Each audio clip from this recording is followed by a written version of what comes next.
Bonjour à toutes et à tous, bienvenue en région parisienne pour l'essai de la nouvelle génération de BMW série 8. Alors je dis nouvelle génération parce qu'elle a existé. C'était au début des années 90, c'était le modèle haut de gamme de l'époque pour BMW. Et bien rebelote, près de 30 ans après, on a un nouveau coupé très massif qui est également très haut de gamme.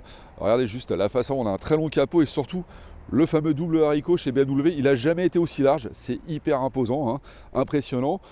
Alors si je dois la comparer aujourd'hui avec un autre modèle sur le marché, c'est la Mercedes Classe S coupé qui fait à peu près le même format, c'est aussi massif également, c'est très luxueux à l'intérieur, vous le verrez tout à l'heure. Et puis surtout, on a une version assez agressive, on a un petit M sur le côté, c'est la version Motorsport, la M850i. Concrètement, on a un V8 quand même qui fait 530 chevaux, c'est assez puissant, 4 roues motrices également. Elle a beaucoup de détails extérieurs qui permettent justement de la différencier par rapport à cette version Motorsport, notamment des inserts en carbone à ce niveau-là à l'avant, et puis aussi un toit en carbone qui permet de gagner un petit peu en poids, d'être un peu moins lourd sur la route. Et puis surtout, on a pas mal de nouveautés à l'intérieur, on va regarder ça tout de suite, c'est parti.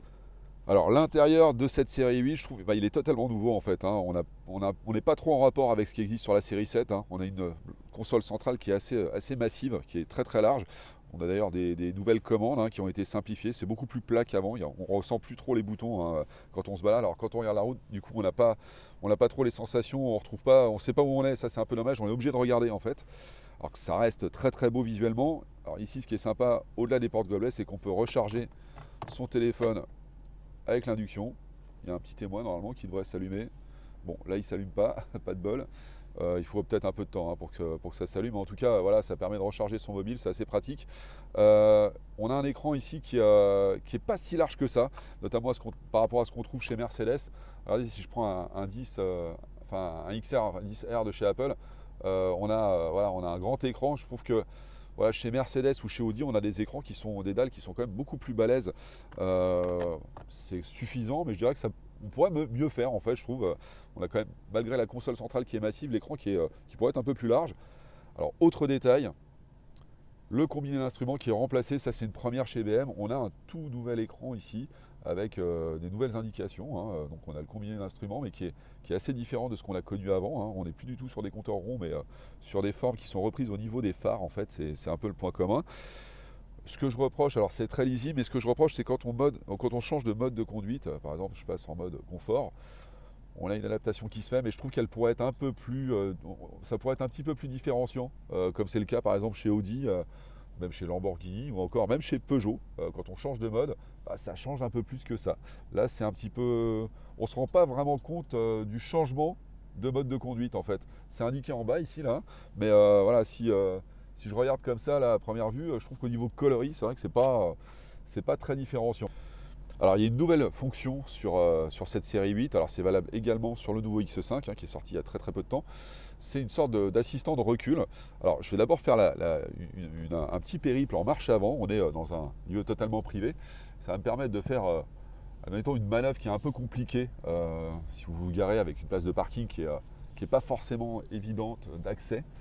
Par exemple là je vais faire vraiment, j'exagère mes gestes exprès, mais je vais essayer de me mettre sur une place. Alors en l'occurrence là c'est une place handicapée, mais évidemment on ne va pas rester, on est dans un lieu privé, on ne va pas rester là, mais c'est juste pour vous montrer un petit peu le fonctionnement de ce système.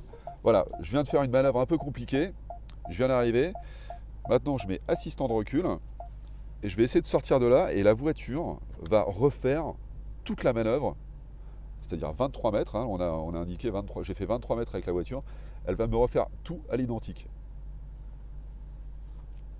Regardez le volant, elle prend la main, dès que c'est vert, là en fait, c'est-à-dire que j'ai pas besoin d'y toucher. Je gère juste la pédale de frein en fait pour freiner la voiture et garder une vitesse très basse. Et en fait, voilà, la voiture, elle prend le relais complètement. Tout ce que j'ai fait à l'instant, là, elle le refait en sens inverse, en évitant d'éventuels obstacles. Parce que bien sûr, on a des caméras un peu partout qui permettent en plus d'éviter les choses. C'est une première en fait, c'est assez marrant, c'est assez pratique en fait quand on a une place qui est difficile d'accès. Ça permet un peu de mémoriser l'endroit et l'accès difficile de l'endroit, et du coup la voiture elle peut le faire à votre place. C'est assez bluffant en fait. Regardez-moi ça. Alors on arrive au bout, ça clignote, et la voiture va me demander de reprendre la main. Voilà, on est rouge, je reprends la main. C'est une première, c'est plutôt pas mal. Le fameux système e-drive qui avait été inventé en 2001 sur la série 7 à l'époque a beaucoup évolué. Il faut savoir qu'il a été d'ailleurs modifié totalement, déjà il y a 2 ans, puis à nouveau maintenant, hein. L'écran est tactile, ça c'est une petite nouveauté. On ne l'avait pas avant chez BM. On peut se balader d'un domaine à l'autre, et puis alors surtout, alors, en utilisant de nouveau la molette, par ici, on peut se balader d'un secteur à l'autre et notamment afficher des pages différentes. Ça, c'est ce qu'on n'avait pas avant. C'est assez pratique. On peut même ajouter autant de pages qu'on veut, hein, un peu comme sur Android, sur un smartphone ou sur sur OS aussi, sur Apple OS, hein, en changeant vraiment de domaine. C'est sympa. Après, il faut s'y faire, hein. Avant, on avait des choses qui étaient des figures imposées, si vous voulez. On changeait de domaine et tout était imposé. Maintenant, on peut vraiment, on peut presque se perdre en fait. Parce que c'est vrai qu'il y a plein de possibilités. Et du coup, voilà, on affiche par exemple la Force G, parce que c'est une voiture sportive qu'on a. On a quand même 530 chevaux, des freinages ultra puissants et tout. Bah là, on affiche vraiment toute la violence dans les virages et tout. C'est assez marrant, notamment si on est sur circuit. Alors pour conclure sur cette M850i chez BMW, il est vrai qu'on a une voiture qui est assez haut de gamme. On n'est pas aussi haut de gamme finalement qu'une Mercedes coupé classe S. Il y a une raison à cela, on est avec toutes les options ici à près de 150 000 euros. Une classe S coupée, on est à plus de 200 000. Hein, donc il y a quand même un gap quelque part, il y a un écart. On n'a pas des matériaux qui sont aussi élevés que sur ceux d'une classe S par exemple, hein, c'est pas aussi luxueux. Par contre, en termes de technologie embarquée, je pense qu'on est tout simplement au top. Et je crois qu'il n'y a aucune autre voiture aujourd'hui qui permet de faire autant de choses et qui offre autant de possibilités.